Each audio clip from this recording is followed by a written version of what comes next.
Gefke, is that you? Yes, it's I.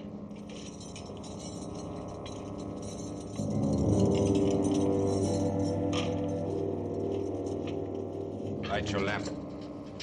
Light? No, not here. Which way? First the money. It's not much for what we do together. What I do, old man, you will merely keep watch.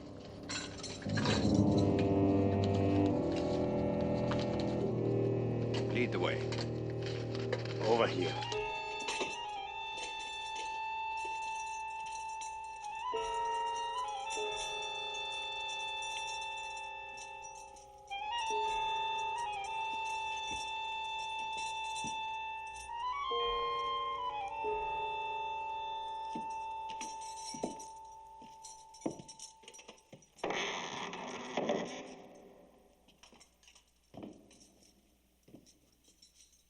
This one, a beautiful coffin. The richest oak. The handles are gold. Solid gold. The lamp. Your accent is strange to me. What are you doing here, master? A pilgrimage. There were flowers on his coffin. The women wept. The dew glistened in the morning like their tears. I saw them weeping while they laid him to rest. Wait for me outside. Leave me alone. Alone in here? What kind of a man are you? A man with money. Now go.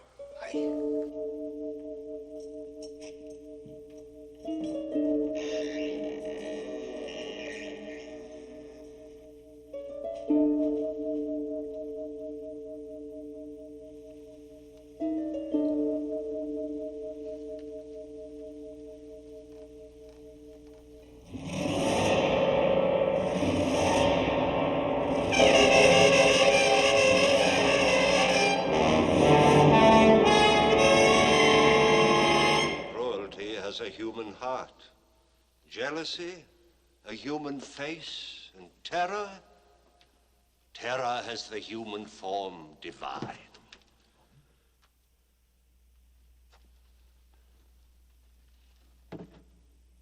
Tonight we will see how one man's cruelty and jealousy create a terror which can scarcely be considered human, and which waits silently, malevolently, beneath the lid of this teakwood chest.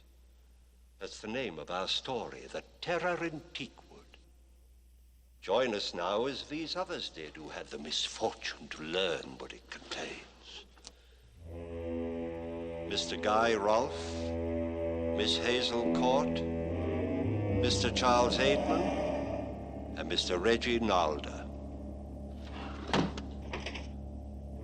Oh, no.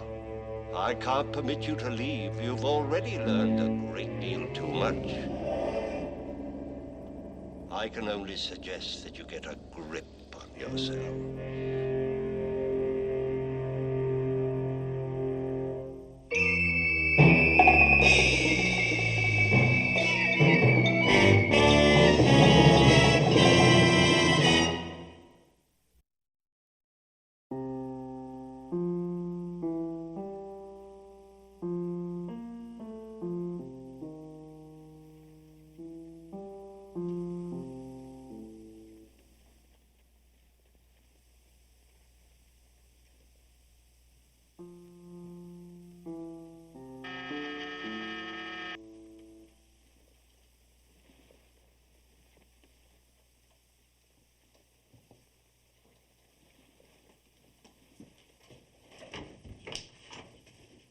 Hi, Leonie.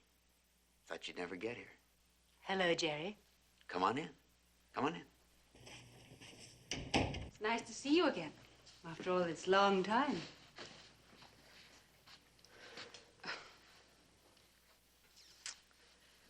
Still a place of honor.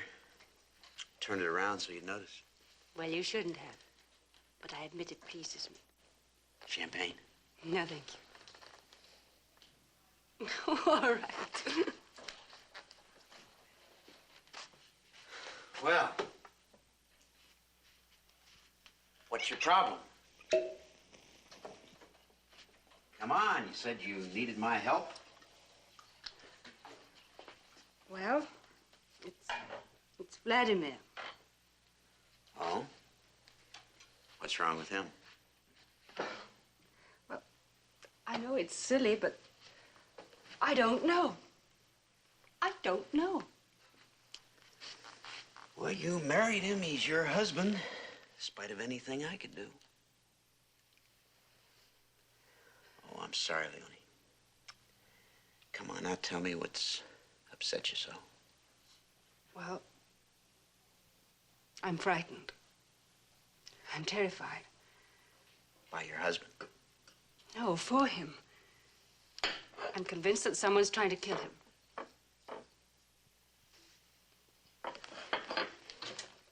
You ought to be talking to the police. I tried to, but he wouldn't let me. Last night, someone broke into the apartment. Suddenly, I woke up and I found someone touching my throat and my face. Cold, dreadful hands. I screamed and I reached for the light. There was Vladimir sitting on the other bed. His face was ashen. There was blood all over his body and his pajamas were torn. Oh, it was horrible, Jerry, absolutely horrible. You didn't call the police? I tried to, but he wouldn't let me. He said I was never to speak of it again. You mean somebody attacked you and your husband says to forget it? This isn't the first time I've found him all bloody and exhausted, as if he'd been fighting. Something's come between us, Jerry. Something so horrible that, well, he can't talk to me about it. All right. What do you want me to do? Thank you, Jerry. I knew you'd help. We've taken an apartment while we're here in New York. And I want you to come and live with us. Oh, I have it all arranged. Vladimir's manager is ill, and he needs someone to look after his affairs while we're here in New York. Tomorrow night is the first concert of the American tour. Mm-hmm. Before we left Vienna, Vladimir wrote to Glockstein asking him to find someone to represent him here. I called Glocky from Paris asking him to recommend you. I see you've been scheming. Just a little. Do you think your husband would accept me, an old rival, working for him? Oh, he doesn't know anything about you. Please, Jerry. I'll talk to Glocky. But if he agrees with me, you're going to go to the police. But if he thinks I can help, I'll do what you want. Thank you.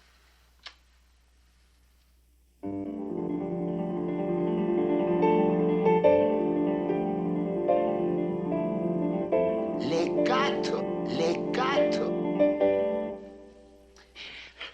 Are you deaf? Can't you hear it? I'm sorry, Professor. Oh, contrition is no substitute for talent. Oh, you young people, you think technical proficiency is all there is. Music flows from heart. Oh. You don't give me a chance. You interrupt. Oh. Oh, forgive me. You must think nothing of it. It was good, very good. Pay no attention to an old man, huh? Come on, start again, huh? No. You're a sadist and a tyrant. And the best piano teacher in the world? Oh, Miss Curtis! Miss Curtis! What did you do to her? Oh, nothing. I like her. She's got talent. Sit down. Oh. You've come about Leonie, huh? Yeah. Did she call you? Yes. Well, what do I do, Glocky? Take the job, of course. Well, that's what I want to do. It's a chance to be near Leonie again. But you know how I feel about her. How can she be happy with that Vicek? Why, you know something about him? I know he's the greatest pianist in the world. All genius is hard to live with. That she knew when she married him. Yes, but Vicek must be impossible. He has but one passion, his music. For years, only one idea, to surpass Karnovitz. Believe me, my friend, it was a mania. But Karnovitz is dead. Can you believe this? Vicek took his young bride, on her honeymoon, mind you, to Karnowitz's funeral, just to assure himself that his rival was really dead. Since then, Leonie has been afraid. Of what? I wish I knew. Even Leonie is not sure. She told you about that night. You don't think it could have been Vicek himself, do you? I cannot tell. I do not know. But I know this, my friend. You must help her.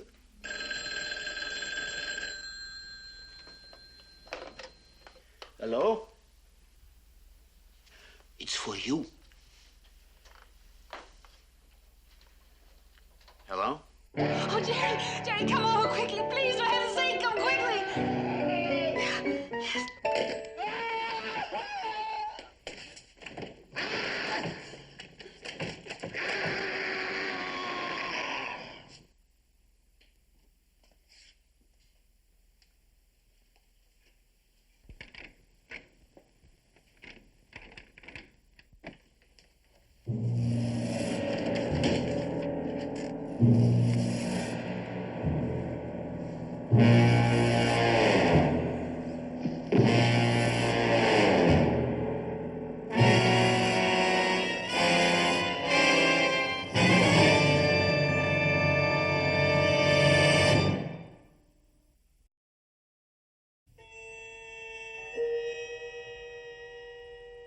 I tell you, I've heard it 100 times.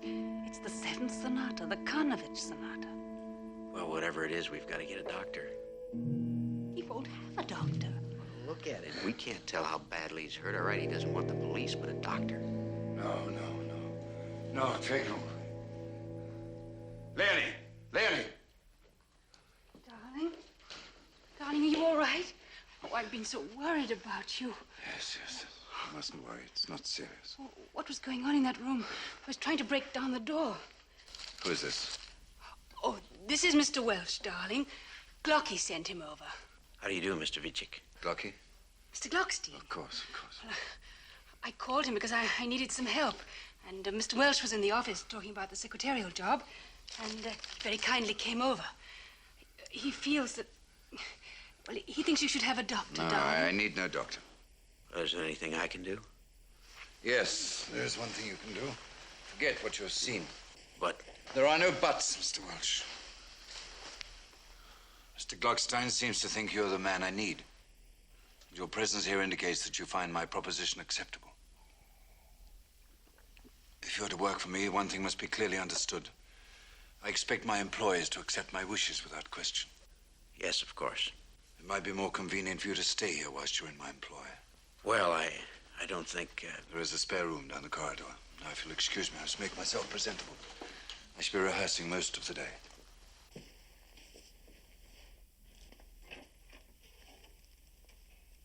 Thank you.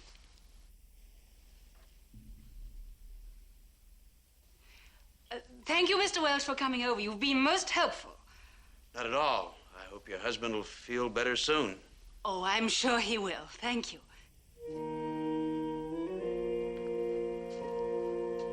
Since you are to work for me, Mr. Welsh, in a position of trust, I would like you to look after this for me until I return. It's an interesting box. Looks a little like a casket. Is it valuable? Important would be a better word. Keep it always in sight, you understand? Always in sight. Leonie, will you drive me down to the hall? Yes, of course. I'll just show Mr. Welsh's room.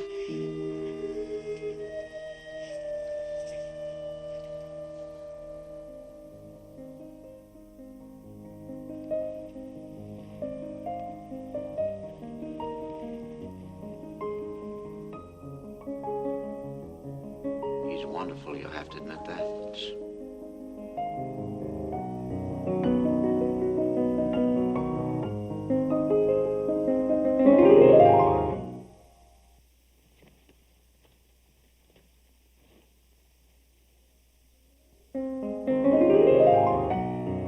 Having trouble with the arpeggio. Leonie, there's something you haven't told me, isn't there? No.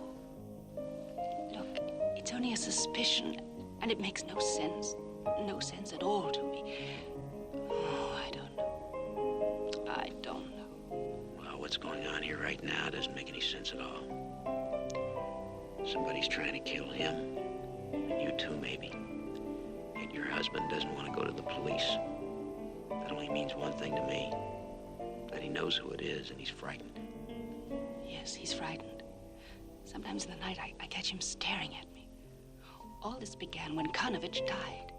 Glocky said that he went to Karnovitz's funeral. Yes, except... Well, I believe that Karnovich is still alive. Oh, no, that's ridiculous. The press, friends, there were thousands of people at the funeral. No, Jerry, just let me tell you. One night he left me, late. A few hours later he came back. And the look of hatred in his eyes was maniacal. He said he'd been to the cemetery. It's a pleasant honeymoon chat. Well, I asked him why. He just looked at me and said one word. Karnovich. Now, Jerry, that was when all this terror began. And I believe he went to the cemetery and he found that the body was missing. I believe that Karnovich is still alive, that he's here in New York. Does that make any sense to you at all? No, it doesn't. Jerry, I know I'm right. The music in the room was the seventh sonata, the Karnovich sonata. And it was being played with a mastery like I've never heard before. Karnovich is the only person in the world that can do that. No one else is physically capable of it. When the music stopped, Vladimir screamed like a frightened child. Now, Vladimir is not a man to scream easily, but in the grip of a fear. No, wait. If he was to think, mind you, if he was to think that Karnovitz was still alive, can you imagine what that would do to him? Oh, a genius like that is very close to him. It's a very delicate thing. Supposing Karnovich was in our apartment that night, has been there many times before. Supposing that Karnovich is trying to kill Vladimir. Just answer me one question, Leonie, and then I'll believe you. Why? Oh, I don't know. I don't know. But I'm frightened. I think we both need a drink. How about you?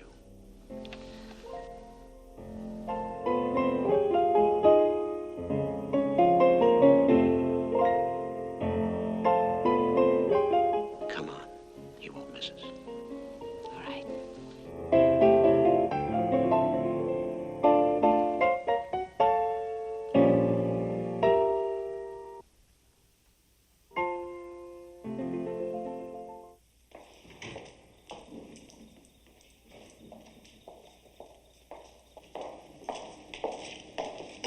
You're very patient with me, Jerry. I wonder why.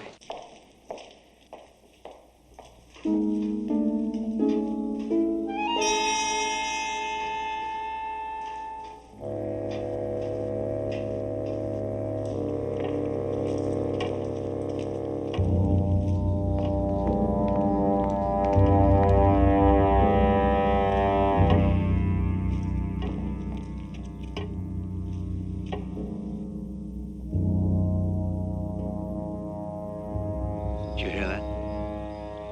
Yes. I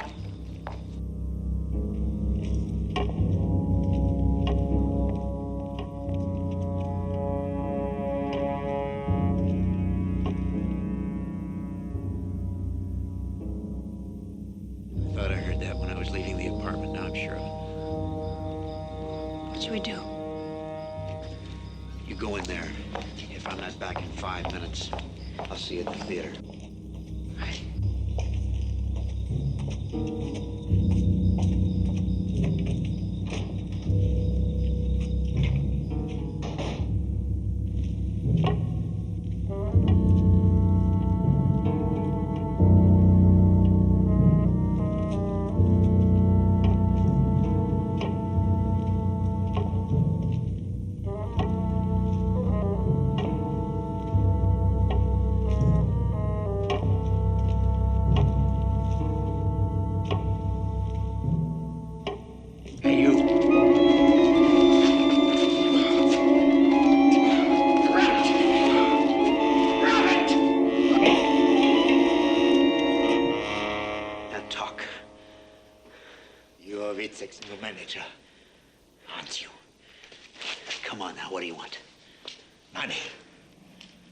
money. It will put an end to my troubles. Plenty of it. I'm listening. My name is Kafke. And once I was caretaker in a graveyard. You know the man puts away those empty yellow carcasses that used to be full of life and love and hate and all the wonderful things that life could be. A nice occupation, isn't it? Get to the point, Gafke. Always in a hurry, like the time that's running out for all of us. There's not much left for me. And I know just how a little money would make it easier for me to face the grave and the silence and the cold. In a coffin with handles of gold, pure gold. What I know is worth a lot more than what I have. What do you know about what? About Witzek. And about Karnowitz. He's not dead, is he?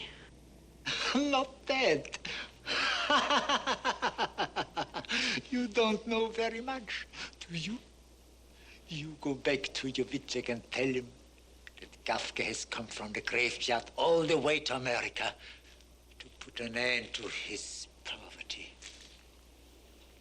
When I opened the doors of the mausoleum for him, he was just a stranger with a touch of madness on him.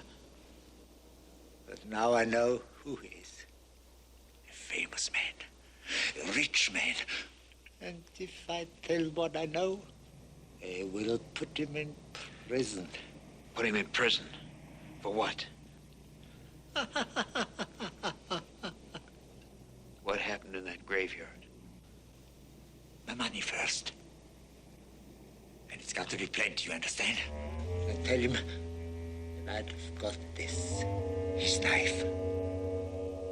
Let him keep his wooden box. But I want my money.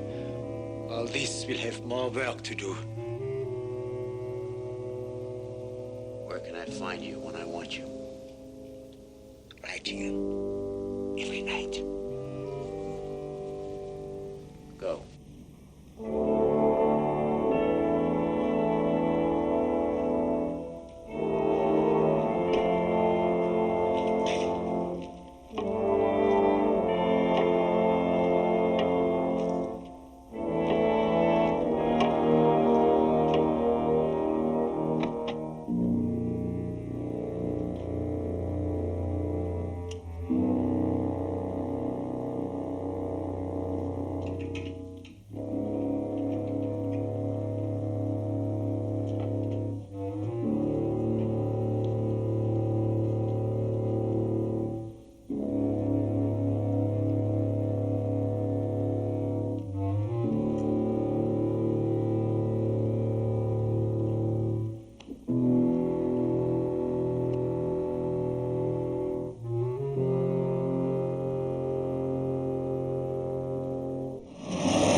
Says you.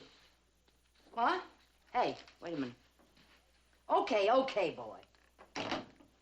Take the city desk.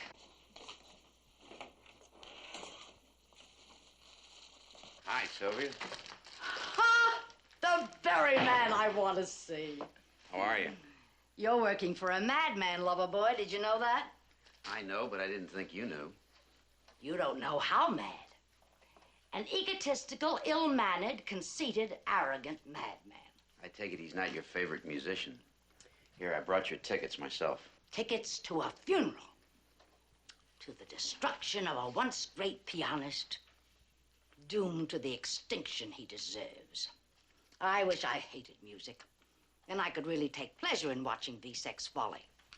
I wish I knew what you were talking about. You mean you don't know? About the change in the program? Well, I know he's not going to play the Paisiello. And you don't know what he's substituting? Do you? I do.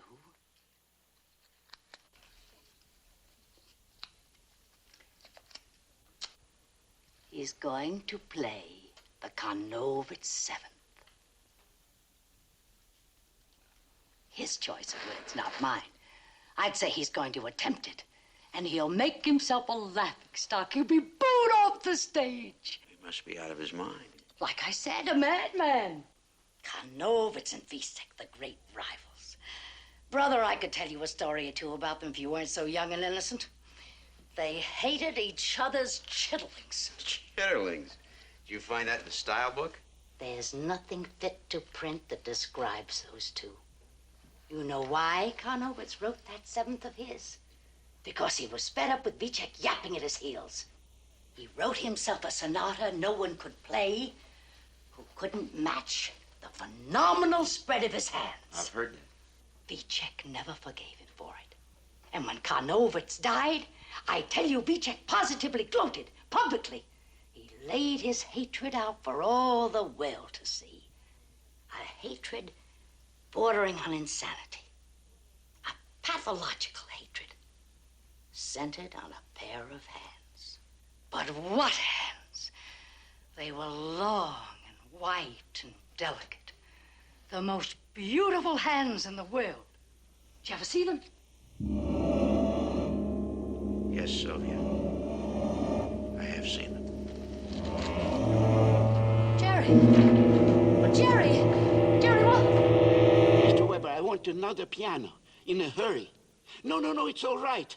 There is no time. No, the black letter L, grand. The one I've always liked second best. Yes, but you must hurry. There is no much time. Good. I'll wait for it. As soon as you can, I have to tune it. Fine. Oh, Jerry, thank heaven you've come.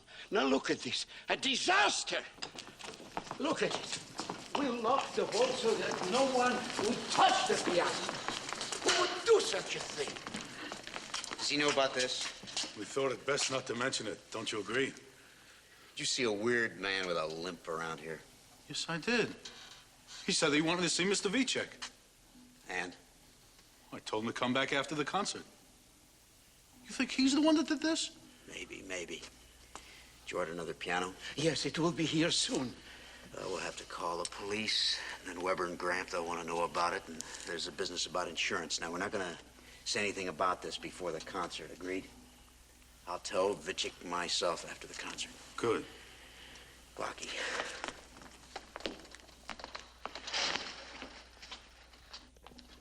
He's decided to play the Carnovitz Seventh. What? The Carnovitz Seventh? Well, Jerry, he's insane. He'll never do it, never. It will mean his ruin if he tries it. We must stop it. How? You think he'll listen to either one of us?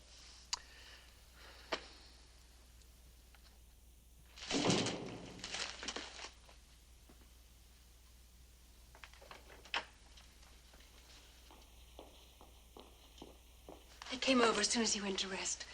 Jerry, I think he saw us together last night. Tell him about us? No, of course not. You don't know how violent he can be. I do, Leonie. Believe me, I do. You just can't stay with him any longer. He's my husband, Jerry. Do you know what was in that box he gave me to keep for him? No, but after he'd given it to you, a sort of peace came over him, as if a menace had been removed. What he's done, Leonie. What he's done is really horrible. You remember telling me that he went to Carnovitz's crypt? Yes.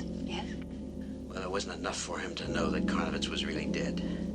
Your husband went to the crypt, opened the casket, and made a cast of his hands. I don't believe it. But I don't believe it. It's not possible. Now, listen to me. This afternoon, Sylvia Slatterly told me that this pathological hatred of Carnovitz was centered on those tremendous hands. Don't you see, he wanted a permanent reminder of his rival's death. And that's where this madness took him. To the desecration of a corpse. And that's why this Gafke is blackmailing him, because he let him into the mausoleum. And you know where that cast is now? It's in that teak wood box he gave me yesterday. It's horrible. It's horrible. I don't believe it, Jerry. It's true. I saw them. They're in the box. You've got to leave him, Mountie. You've got to leave him now. All right. All right.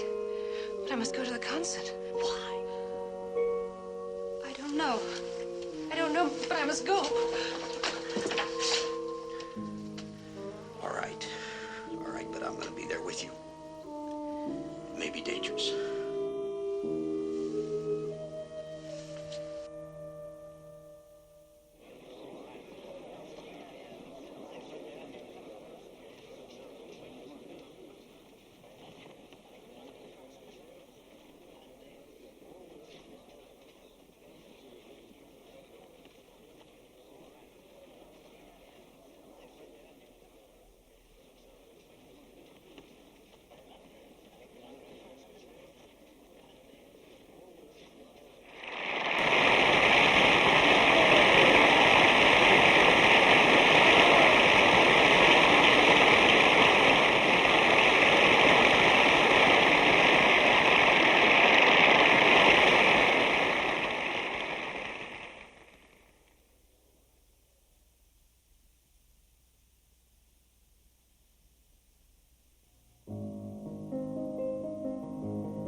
Oh, Miss Slattery. Hi, Blotty. Out here you can't hear so good. You should be inside. It's beautiful. Yes, Clarky. It's beautiful. Schumann, Denani, Grieg. That's not what I came to hear. You too, huh? Yes, Clarky. I too. How are the mighty fallen in the midst of the seventh sonata? I want to see it, Clarky. Is that Van? I suppose it is. How one man can inspire so much hatred. He's a great pianist, but a blackguard, Glucky. A caitiff for cullion and a loon. A lot of people in there have come to watch him die. All right, I'm one of them. I want to see their mockery tear him apart. And that's what they're going to do. You're late, Sonny. You might have missed the fireworks. I'm sorry, Miss Slattery, but the traffic is backed up on that avenue a mile long. You never saw anything like it. You're in the big city now, boy. Get in there and find yourself a dark corner. And if the stage manager sees you, he'll throw you out, so keep out of his sight. Gee, I'm sorry, Miss Slattery. I won't let it happen again. I promise. Shut up and get in there. Yeah. Yeah, okay, Miss Slattery.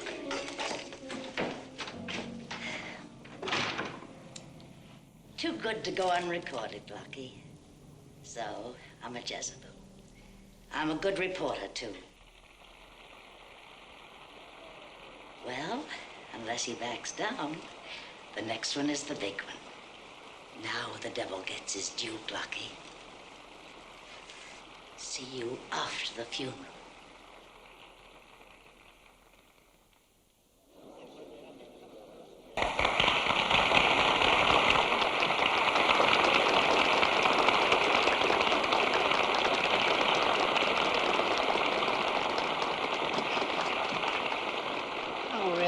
Buster. Musical history is being made, so enjoy it. The Seventh Sonata, and only one man could ever play it.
now.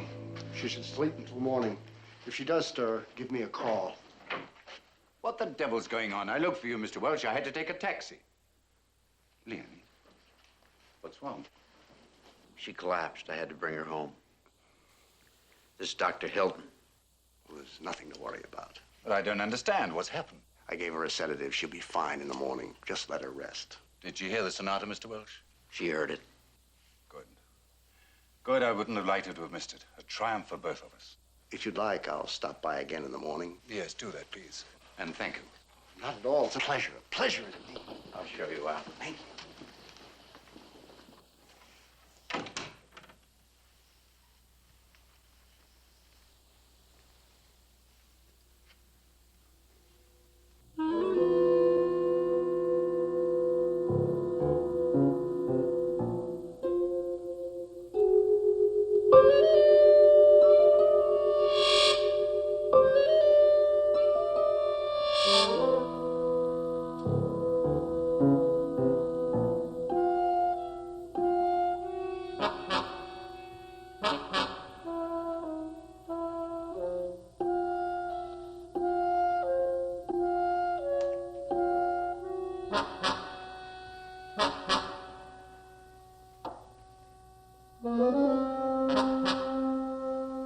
Stand back.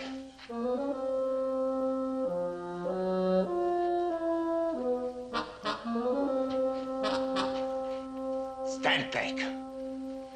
Gafke. So you remember my name? Shh. Why did you come here? I want money. What else is there for an old man? Blackmail.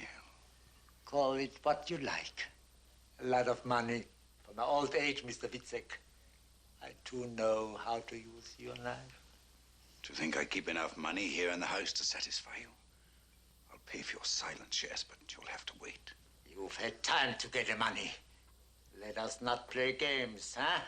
I told your manager what I wanted. You told my manager. What did you tell him, Gafke?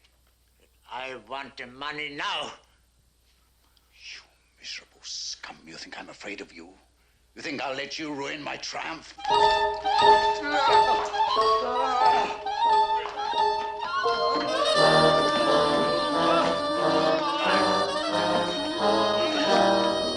Because of me, you came out of the grave.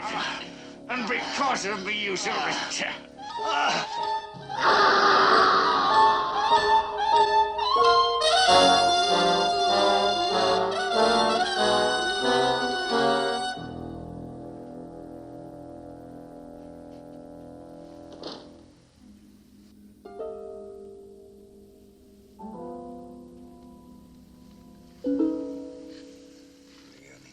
Leonie, my darling, it's all for you. For you, just for you. I love you so. The hands. The hands. Take them away. No. Jerry. Jerry, help me.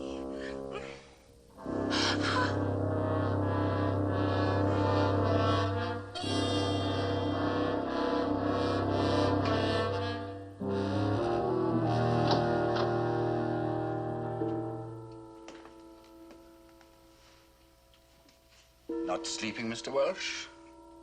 A successful night for all of us, wouldn't you say? You mean the concert? For me, the pianist. For you, the lover. What's that supposed to mean? It was kind of you to leave your door open, Mr. Welsh. What did you expect to hear? Screams, perhaps, as I beat my unfaithful wife? Should I be less careful about her safety than you are? I told you once that what is mine, I keep. Perhaps I shall also add that what I cannot keep, I destroy. Where is she? In her room. Our room, Mr. Welsh. Where else should she be? Make yourself easy, Mr. Welsh. Open the box. Go on, it is not locked.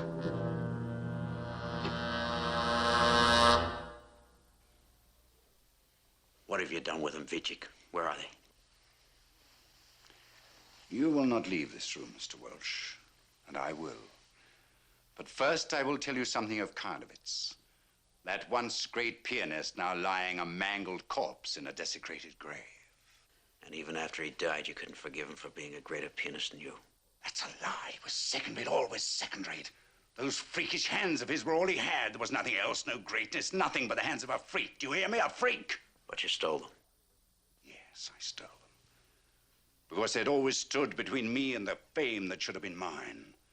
And even in death, Karnowitz left that malevolent sonata of his behind that he and no one else could play. But even in death, I found a way to conquer him. I won. You know you're insane, don't you? Am I, Mr. Welsh? Am I? Who is to say? Yes, I stole those hands, so that I could keep them with me always in my possession, the helpless hands of Karnowitz. There's more to the story, isn't there? Yes, there is more. A strange thing happened, Mr. Welsh. In time, those hands came alive. Can you believe that? Supple and soft and flexible and alive. I found I could even put them on like gloves. Does that horrify you? The dead hands of a dead man. That came alive for me. I found that I could use them. And once I even played that great, incredible seventh sonata with them. And then I knew the truth, Mr. Welsh. It was never Karnowitz who played. It was those wonderful, incredible hands that once were his, and now they're mine. And they still fought you? Yes, they fought me. The spirit came back into them even as the life had done, and they fought me. They tried to tear me to pieces while I was sleeping, to wreak their vengeance on me, to kill me. They became alive with a savage, monstrous will of their own. And then you came, Mr. Welsh, full of sly, insidious evil to take my Leonie from me. An unfaithful wife, Mr. Welsh. What punishment would you say she deserves? Stay where you are. You will wait with me, and you will listen with me, and then you will watch with me. I know what those hands are capable of in the night. I placed them on her bed, close beside her on the pillow, while she slept. She stirred once and she called your name, but she sleeps again like an innocent child. Like an innocent child. Oh!